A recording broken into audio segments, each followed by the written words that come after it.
Indonesia tanggal 20 Maret 2025. Dalam satu hari itu dirundung banyak berita buruk, mulai dari pengesahan RUU TNI sampai di sore harinya waktu Indonesia Barat, Timnas Indonesia dibantai 1-5 oleh Australia dalam lanjutan kualifikasi Piala Dunia 2026.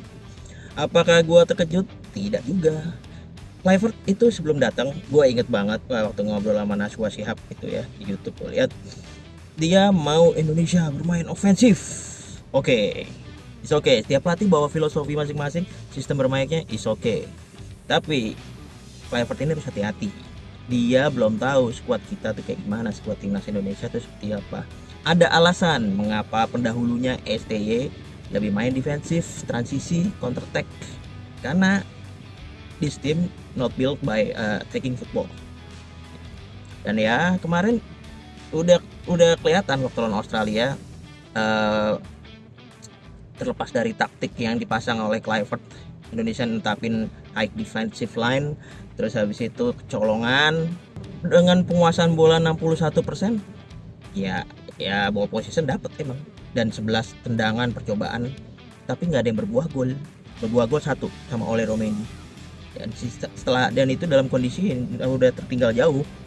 Dan Australia ngakuin lewat Jackson Irvine, dia bilang sebenarnya kita mau main lebih baik, menguasai bola, tapi Indonesia nge-press terus, menguasai bola.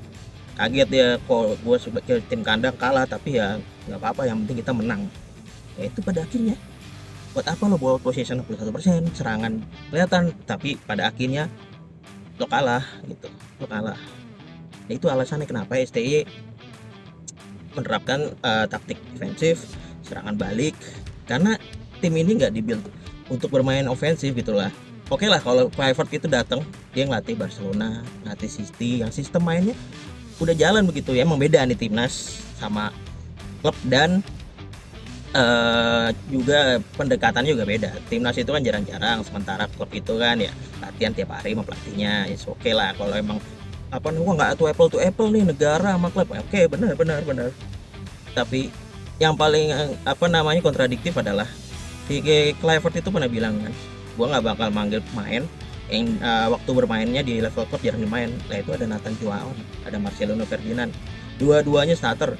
Sekali lagi ya, ini bukan mengkritik pemain, cuman kontradiktif aja dengan omongannya Clivert itu yang bilang main di klub nggak bakal gue dipanggil dan main jadi starter. Dan tanpa ini, sekali lagi tidak menyalahkan ya, disclaim dulu, tidak menyalahkan pemain.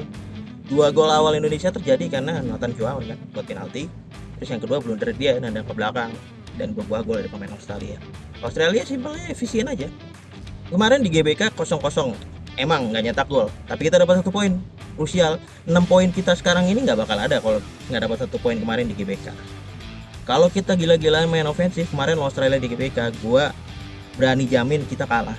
Gue bukan romantisasi, sekali lagi ya, ini logika aja. Yang harus disalahkan atau apa ya, itu balik kepada kalian lah, para viewers.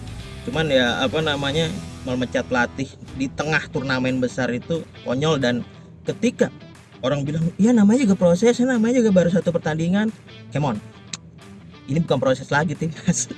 Ini udah lama diproses sama orang pelatih yang udah lama gitu loh. Terus lo tiba-tiba ganti dengan alasan komunikasi. Ya itu lucu aja sih. Ini lo menargetkan ya mau target Piala Dunia 2026 mau 2034 atau whatever lah. Cuman lo ada peluang gitu. Peluang itu ada di kualifikasi. Dan lo mengganti pelatih tanpa alasan yang jelas, komunikasi. Selama si STY deliver hasil, gue rasa fan aja. Gue rasa kenapa sekarang di media sosial pada marah sama fans timnas ya ditujukan kepada sosok yang memecat ya kan. Yang memecat STY ya wajar-wajar aja, karena nih tim lagi bagus gitu, nih tim lagi ke-build. Dan gua rasa optimisnya kemarin lawan Australia dan besok lawan Bahrain bakal tinggi kalau masih STY. Cuman sekarang ya kita aplikasi aja waktu. Gue juga cinta sama timnas Indonesia, tapi kita juga harus realistis melihat target timnas.